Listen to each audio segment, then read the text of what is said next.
حضرت عائشہ صدیقہ رضی اللہ تعالی عنہا سے کسی نے پوچھا تھا صحابہ کرام علیہم رضوان میں سے کہ اماں جی نبی پاک کے اخلاق کس طرح کے تھے؟ تو فرمانے لگی قرآن مجید ہی رسول پاک کے اخلاق ہیں۔ اور پھر حضرت عائشہ صدیقہ رضی اللہ تعالیٰ عنہ اس شخص سے کہنے لگیں چاہے تو سورہ مومنون پڑھ لو۔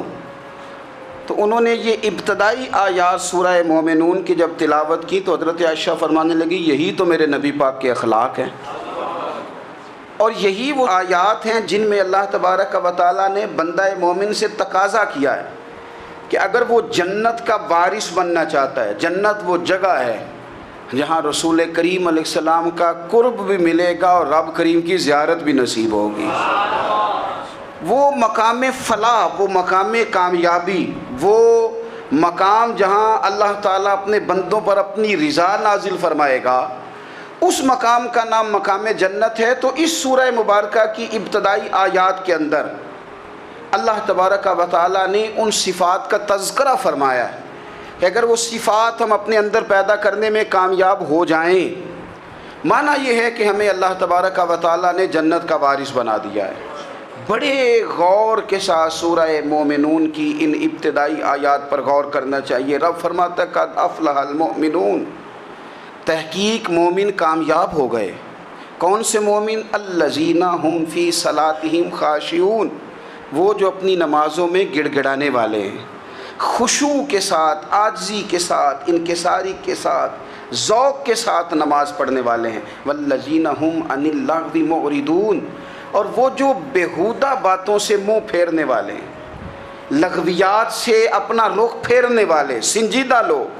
پھر ارشاد فرمایا والذین هم للزکاۃ فاعلون، جو زکوٰۃ دینے کا کام کرنے والے ہیں۔ پھر فرمایا والذین هم لفروجہم حافظون، اور وہ لوگ جو اپنی شرمگاہ کی حفاظت کرنے والے، اپنی شرمگاہ کی حفاظت کرنے والے، الا علی ازواجہم، مگر یہ کہ اپنی بیویوں پر، او ما ملکت ایمانہم، یا اپنی شرعی باندیوں پر۔ اس زمانے میں جو لونڈی خریدی جاتی تھی اس سے بھی وطی کرنا جائز تھا، اگرچہ اب لونڈیاں موجود نہیں ہیں تو یہ فعل بھی موجود نہیں، سوائے اپنی بیویوں پر یا شرعی باندیوں پر۔ فَإِنَّهُمْ غَيْرُ مَلُومِينَ، فرمایا جو یہ کام کرے اس پر کوئی ملامت نہیں ہے، اپنی بیوی کے پاس شرعی طریقے سے جائے یا باندی کے پاس جائے۔ فَمَنِ ابْتَغَىٰ وَرَاءَ ذَلِكَ، اور جو آدمی اس کے بعد اس حد سے بڑھے، اس کے سوا کچھ اور کرے جو بندہ، فرمایا فَأُولَٰئِكَ هُمُ الْعَادُونَ، یہ لوگ حد سے بڑھنے والے ہیں، جو لونڈیوں اور باندیوں کے علاوہ، اپنی بیویوں کے علاوہ کسی اور جگہ گندگی کریں، یہ حد سے بڑھنے والے، حدوں کو کراس کرنے والے لوگ ہیں۔ پھر ارشاد فرمایا والذین هم لِأَمَانَاتِهِمْ وَعَهْدِهِمْ رَاعُونَ، اور وہ جو اپنی امانتوں اور اپنے وعدوں کی رعایت کرتے ہیں، امانتیں ادا کرتے ہیں، وعدے پورے کرتے ہیں، اور وہ لوگ جو اپنی نمازوں کی حفاظت کرنے والے ہیں، جن میں یہ خوبیاں آ گئیں۔ میرا رب فرماتا ہے نماز میں خشوع وضو حاصل ہو گیا، فضولیات سے بچ گئے، زکوٰۃ ادا کرنے والے بن گئے، شرمگاہ کی حفاظت کرنے والے بن گئے، امانتیں عہد پورے کرنے والے بن گئے، اپنی نمازوں کے محافظ ہو گئے۔ اللہ اکبر، قربان جائیں۔ مالک فرماتے ہیں اولئک ھم الوارثون، یہی لوگ تو وارث ہیں۔ یا اللہ کس چیز کے؟ فرمایا الذین یرثون الفردوس، یہ لوگ جنت کے وارث ہیں، یہ جنت کے وارث ہیں یہ لوگ۔ ہم فیہا خالدون، اور فردوس سے، جنت سے نکالے نہیں جائیں گے، ہمیشہ ہی جنت میں رہیں گے۔ یہ آیات اللہ کا مطالبہ بھی ہے، یہ آیات صحابہ، اہل بیت، اولیاء اللہ، ان تمام کی سیرت کا عکس بھی ہے۔ اور سب سے بڑھ کر سیدہ عائشہ صدیقہ فرماتی ہیں یہی تو آیات ہیں جنہیں اچھی طرح سمجھ لو گے تو تمہیں مدینے والے کے اخلاق بھی سمجھ میں آ جائے گا، حضور کے اخلاق بھی تمہیں سمجھ میں آئیں۔ بڑے غور کے ساتھ سورہ مومنون کی ان ابتدائی آیات پر غور کرنا چاہیے۔ رب فرماتا ہے قد افلح المؤمنون، تحقیق مومن کامیاب ہو گئے۔ کون سے مومن؟ الذین هم فی صلاتہم خاشعون، وہ جو اپنی نمازوں میں گڑ گڑانے والے ہیں، خشوع کے ساتھ، عاجزی کے ساتھ، انکساری کے ساتھ، ذوق کے ساتھ نماز پڑھنے والے۔ دیکھیں قرآن نے یہ نہیں کہا شروع میں کہ وہ لوگ اپنی نماز پابندی سے پڑھتے ہیں، بلکہ فرمایا وہ نمازوں میں عاجزی کرتے ہیں، وہ نماز میں خشوع کرتے ہیں، خضوع کرتے ہیں۔ نماز ہم بھی پڑھتے ہیں، ڈھیر سارے لوگ ہیں جن کا یہ مطالبہ ہے کہ میرا نماز میں دل ہی نہیں لگتا۔ پہلی بات تو یہ ہے کہ دل نہ بھی لگے تو نماز پھر بھی پڑھنی ہے، اور دوسری بات یہ ہے کہ دل لگانے کو بھی تو کچھ انسان کے پاس چیزیں ہونی چاہیے نا، کچھ ضروریات ہوتی ہیں۔ سب سے پہلی بات یہ کہ مسئلہ نماز کا نہیں، مسئلہ اہمیت کا ہے۔ آپ نے اللہ تبارک و تعالیٰ کی ذات کی، رب کریم کے جلالت کی جتنی زیادہ اہمیت اپنے دل میں محسوس کر لی، اتنا ہی نماز کی طرف توجہ آپ کی بڑھ جائے گی۔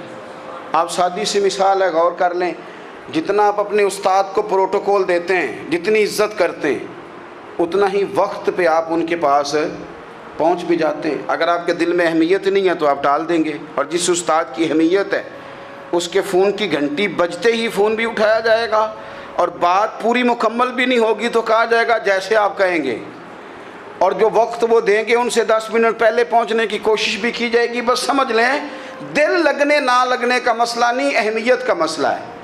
آپ جتنی اپنے مالک کی بارگاہ کی اہمیت سمجھ لیں گے، اتنا ہی وقت پہ مسجد آئیں گے، اتنا ہی شوق سے نماز پڑھیں گے۔ دوسری بات، نماز کے ترجمے پہ غور کریں۔ آپ یقین کریں اگر نماز کا ترجمہ ہمیں آ جائے نا تو ہمیں تو یوں لگے کہ ہم تو اپنے مالک کی بارگاہ میں عرض و معروض کرنے حاضر ہوئے ہیں۔ یہ سورہ فاتحہ ہی دیکھ لیں آپ، حضور فرماتے ہیں، رب فرماتا ہے سورۃ فاتحہ آدھی میری ہے آدھی میرے بندے کی ہے۔ جب اس نے کہا الحمدللہ رب العالمین الرحمن الرحیم مالک یوم الدین ایاک نعبد و ایاک نستعین، جب یہاں تک وہ لفظ کہتا ہے تو یہ حصہ میرا تھا۔ اس نے اپنے رب کی تعریف کی، اور جب کہا نا اس نے اہدنا الصراط المستقیم، اب بندے نے التجائیں شروع کر دی۔ اس نے کہا کہ مالک بھی تو ہے، رحمان بھی تو ہے، رحیم بھی تو ہے، عبادت بھی تیری کرتے ہیں تو مدد بھی تو تجھی سے مانگنی ہے نا، اب مہربانی فرمانا اہدنا الصراط المستقیم، ہمیں سیدھا راستہ دکھا دے، صراط الذین انعمت علیہم، ان لوگوں کا راستہ دکھانا جن پر تو نے انعام کیا ہے، غیر المغضوب علیہم ولا الضالین، ان کے راستے پہ نہ چلانا جن پر تیرا غضب ہوا، جو گمراہ ہو گئے ان کے راستے۔ تو نماز میں جب ترجمے پر آپ کا غور ہوتا ہے تو آپ کا تو دل خود بخود لگ جاتا ہے، شوق بڑھ جاتا ہے آپ کا۔ تو اتنی چیزیں ہم زندگی میں یاد کرتے ہیں، تو اگر ترجمہ بھی نماز کا یاد کر لیں اور پھر شوق سے پڑھیں تو آپ یقین کریں طبیعت کھنچی چلی آئے گی۔ ہمارے یہاں کچھ لوگ نماز پڑھتے ہیں پر بڑی لاپرواہی سے پڑھتے ہیں، کبھی ادھر دیکھتے ہیں کبھی ادھر دیکھتے ہیں، کبھی بال سہلاتے ہیں۔ اور میں نے دیکھا ہے سجدے جا رہے ہیں تو سیانے سیانے بندے کبھی کپڑے کو چھیڑ رہے ہیں، کبھی جگہ کو چھیڑ رہے ہیں۔ میرے نبی کریم صلی اللہ تعالیٰ علیہ وسلم نے فرمایا ان لوگوں کا کیا حال ہے جو اپنی نماز میں نظریں آسمان کی طرف اٹھاتے ہیں، رکوع سے اٹھے تو اوپر دیکھنا شروع کر دیا، کیا حال ہے ان کا۔ اور پھر حضور نے ایک موقع پر تو سختی فرمائی، فرمایا جو نماز پڑھتے اپنی نظریں آسمان کی طرف اٹھاتا ہے وہ باز آ جائے، ورنہ ایسا نہ ہو کہ رب اس کی آنکھیں ہی چھین لے، وہ باز آ جائے اس کام سے۔ خشوع کے ساتھ نماز پڑھے، عاجزی کے ساتھ نماز پڑھے، اس کا دل لگا ہوا ہو نماز کے اندر۔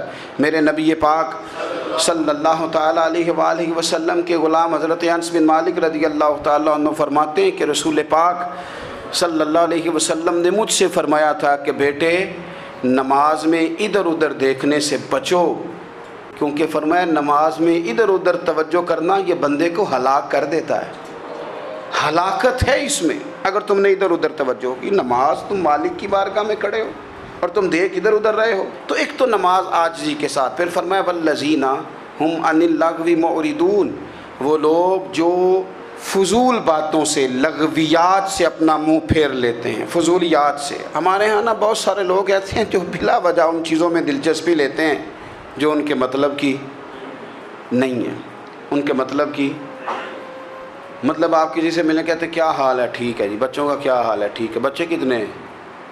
تو بھئی آپ کو جب پتہ ہی نہیں تھا کتنے ہیں تو حال کیوں پوچھا آپ نے؟ آپ کرتے کیا ہیں؟ آپ کا بڑا بھائی کیا کرتا ہے، چھوٹا بھائی کیا کرتا ہے، ابا جی کیا کرتے ہیں، بھئی آپ کے مطلب کی بات نہیں، آپ مطلب کی مقصد کی بات کریں، بے مقصد باتوں میں الجھنے کی ضرورت نہیں ہے۔ دیکھیں، اپنا ادارہ میں چلاتا ہوں، اپنا گھر آپ چلاتے ہیں، اپنی ڈیوٹی آپ کرتے ہیں، آپ کو زیادہ بہتر پتہ ہے کہ آپ اپنا گھر کیسے چلا رہے ہیں، مجھے زیادہ بہتر پتہ ہے کہ میں مدرسہ مسجد، مجھے زیادہ بہتر پتہ ہے اس کے اندر کون سی اصطلاح کس طرح کرنی ہے، یہ مجھ سے زیادہ بہتر کوئی بندہ جانتا نہیں۔ اب ہم کیا کرتے ہیں، جب ہم دوسرے کے کام میں مداخلت کرتے ہیں تو دو نقصان ہوتے ہیں، ایک تو اس کے ساتھ ہمارا رائے کا اختلاف ہو جاتا ہے، اور دوسرا ہمارے اپنے بہت سارے کام رہ جاتے ہیں، کیونکہ ہماری توجہ ہی دوسرے کی جانب تھی، اپنے بڑے سارے کام رہ جاتے ہیں۔ اس لیے بہت ساری ایسی چیزیں ہیں جن میں بلا وجہ کوئی مقصد نہیں۔ ہم پرانے لوگوں سے باتیں سنا کرتے تھے، ہمارے بزرگ کہا کرتے تھے جڑے پنڈ جانا نہیں، جڑے پنڈ جانا نہیں اودہ راہ پوچھنے دی کی لو۔ لغویات میں نہ الجھیں، فضولیات میں نہ الجھیں، یعنی ٹو میں رہنا، ٹو میں۔ آپ یقین کریں، میں نے پرسنلی طور پہ اس چیز کو محسوس کیا ہے کہ ہمارے بہت سارے اہم حقوق صرف اس لیے مس ہوتے ہیں کہ ہماری اپنے سے زیادہ توجہ سامنے والے پہ ہوتی ہے، سامنے والے۔ میں نے دیکھا بڑے بڑے عجیب سوال اور بڑے بڑے انوکھے سوال، مطلب یہ کہ اتنی لمبی چوڑی، اور لوگوں کو بڑا پتہ ہوتا ہے یہ فلاں آدمی جو ہے اس کے بچے کتنے ہیں، وہ بیاہ کہاں پہ ہیں، کس کس علاقے میں ان کی شادیاں ہوئی ہیں۔ اتنی تفصیلات کی ہمیں ضرورت نہیں ہے، ہم سے تو ہمارے بارے میں پوچھا جائے گا، تو ہمیں اپنا معاملہ بڑا صاف ستھرا۔ دیکھیں کیا سونی بات کی مدینے والے رسول نے، قربان جائیں حضور کے جملوں پر۔ ایک شخص نے پوچھا حضور سونا اسلام کون سا ہے، خوبصورت مسلمان کون ہے؟ تو نبی پاک صلی اللہ علیہ وسلم نے فرمایا وہ خوبصورت مسلمان ہے جو بات اس کے مقصد کی نہیں، بے معنی ہے، وہ بات وہ چھوڑ دے۔ بے مقصد باتوں سے الجھنا جو بندہ چھوڑ دے وہ مسلمان بڑا سونا مسلمان ہے۔ ہم کمزور اس لیے ہوتے ہیں کہ ہماری توجہ زیادہ دوسروں کی باتوں پر پڑتی ہے۔ پھر فرمایا والذین ھم للزکاۃ فاعلون، وہ لوگ جو زکوٰۃ دینے کا کام کرتے ہیں، صدقات کرتے ہیں، خیرات کرتے ہیں، وہ کامیاب ہو جاتے ہیں۔ پھر فرمایا والذین ھم لفروجہم حافظون، وہ جو اپنی شرمگاہ کی حفاظت کرتے ہیں۔ نوجوان میری بات پر توجہ کریں، فرمایا وہ لوگ جو اپنی شرمگاہ کی، والذین ھم لفروجہم حافظون، وہ لوگ جو اپنی شرمگاہ کی حفاظت کرتے ہیں۔ حضور غوث پاک رضی اللہ تعالیٰ عنہ فرمایا کرتے تھے دو چیزیں انسان اپنی سنبھال لینا، ایک پیٹ اور ایک شرمگاہ، تو فرماتے تھے ولایت اس کے بڑی قریب آ جاتی۔ ہم نہ ان لذات میں الجھ جاتے ہیں۔ سیانے سیانے بندے روٹی کمر سیدھی کرنے کے لیے کھانی چاہیے، زبان کے ذائقے کے لیے نہیں کھانی چاہیے۔ یہ زبان کا ذائقہ لگ جائے یہ کہیں کا نہیں چھوڑتا انسان کو۔ اپنی شرمگاہ کی جو لوگ حفاظت کر لیتے ہیں، کوئی بڑے سے بڑا گناہ کرنے سے بھی بندہ کافر نہیں ہوتا، بندہ کفر کرنے سے کافر ہوتا ہے۔ گناہ بڑے سے بڑا کرنے والا بھی گناہ گار ہے، کافر نہیں۔ لیکن بعض گناہ ایسے ہیں جو جس وقت بندہ کر رہا ہوتا ہے اس وقت وہ مومن نہیں ہوتا۔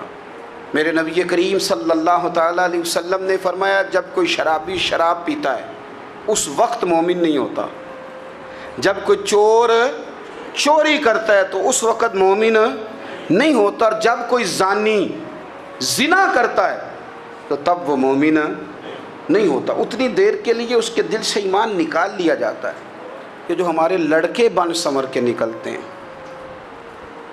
یہ جو میک اپ کا خرچہ لڑکیوں کے برابر لڑکوں کا ہوتا جا رہا ہے، یہ جو لڑکے بھی رات کو چہرے پر کریم لگا کر کے سوتے ہیں، یہ بتا سکتے ہیں کہ مقاصد کیا ہے؟ بتا سکتے ہیں؟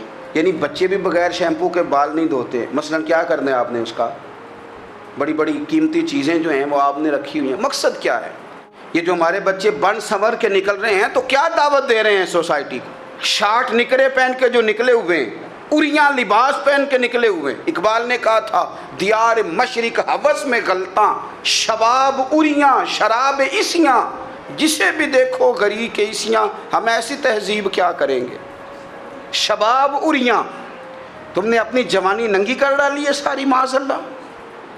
کن مقاصد کے لیے میں وہ اعداد و شمار بتا نہیں سکتا۔ ہمارے ہاں گاند سستا ہو گیا ہے، لوگوں نے گناہ تک پہنچنا آسان بنا دیا ہے۔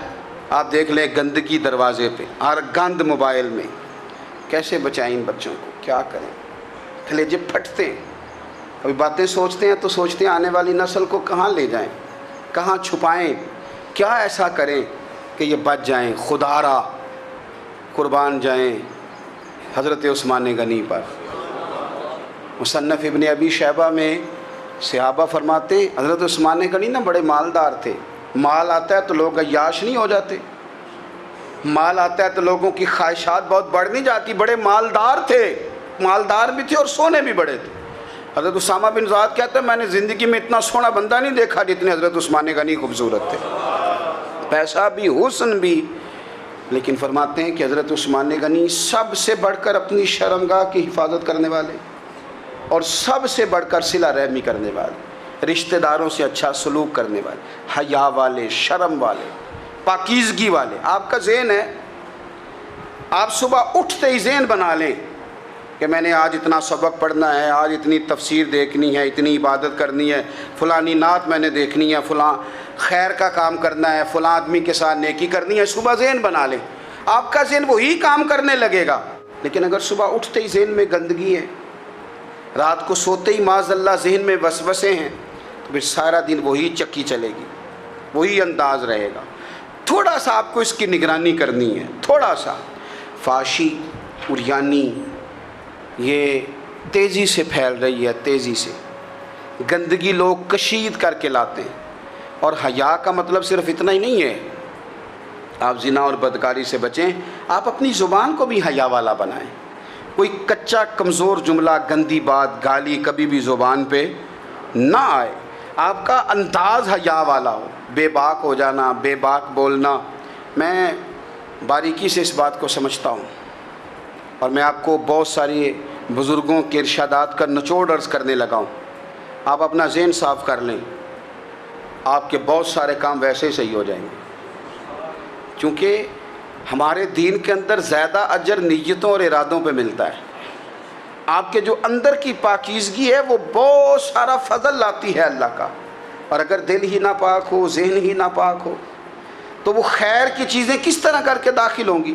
اپنی شرمگاہ کی قربان جائیں۔ نوجوانوں ذرا غور کرنا، میرے نبی کریم صلی اللہ تعالیٰ علیہ وسلم کے بارے میں حضرت عائشہ صدیقہ فرماتی ہیں کہ عرب کی کنواری لڑکیاں بڑی حیا والی ہوتی تھیں، لیکن اللہ کے پیارے رسول صلی اللہ علیہ وسلم عرب کی کنواری لڑکیوں سے بھی بڑھ کر حیا والے تھے۔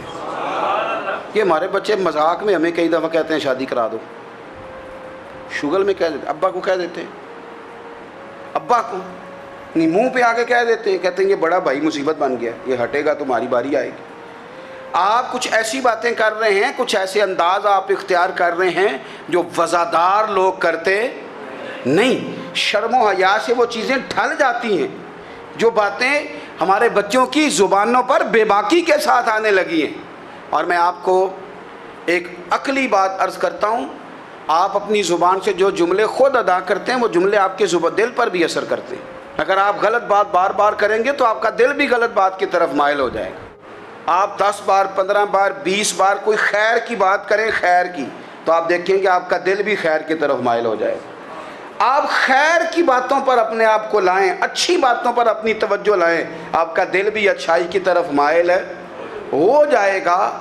کفل کا ایک واقعہ ترمذی میں ملتا ہے۔ ایک شخص کفل نام کا تھا بنی اسرائیل میں، ایک عورت مجبور تھی، اس کے بچے بھوکے تھے، تو کفل نے اسے مائل کر لیا کہ تو میرے ساتھ گناہ کرے گی تو پھر میں تیرے بچوں کی روٹی تجھے دوں گا۔ تو وہ عورت پہلے تو بیچاری نہ مانی، لیکن بچوں کی بھوک دیکھ کے مجبور ہو گئی۔ جب کفل کے قریب گئی نا وہ عورت، اس نے دروازے سارے بند کر لیے۔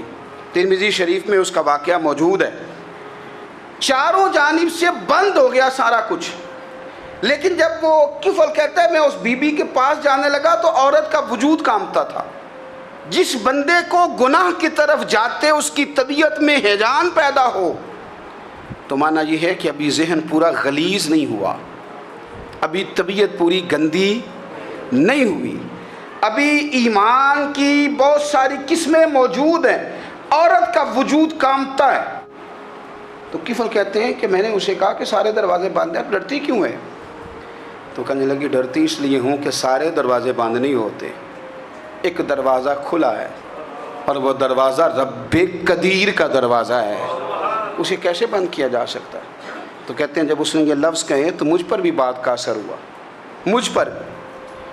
تو میں نے کہا کہ اگر تو عورت ہو کہ رب سے اتنا ڈرتی ہے تو مجھے تو اس نے مرد بنایا ہے. تو مرد تو ہوتا ہی وہ ہے جو اپنے آپ پر کنٹرول کر سکے. تو اب نہ معاملہ آگے جائے گا، اب یہاں بات رکے گی نہیں، جا میں تجھے آزاد کرتا ہوں. عورت گئی، اس نے توبہ کی کفل نے، اور رات رو کے کہنے لگا مالک آج میں نے توبہ کی ہے تو میرے اوپر مہربانی کرنا، میری توبہ ٹوٹنے نہ پائے. رات اس نے توبہ کی، رات ہی انتقال ہو گیا. لوگوں کو پتا تھا بڑا بے حیا ہے، بد کردار ہے، گناہ گار ہے، شاید لوگ اس کا چہرہ دیکھنے بھی نہ جاتے، پر مالک کریم ہے نا. حضور فرماتے ہیں سویرے اس کے دروازے پہ لکھ دیا اللہ نے، لوگوں رب نے کفل کے سارے گناہ معاف کر دیے ہیں. اس کے دروازے پہ لکھ دیا گیا. جب آپ اپنی حفاظت کرنا چاہتے ہیں تو اللہ پھر اسباب بھی پیدا کر دیتا ہے.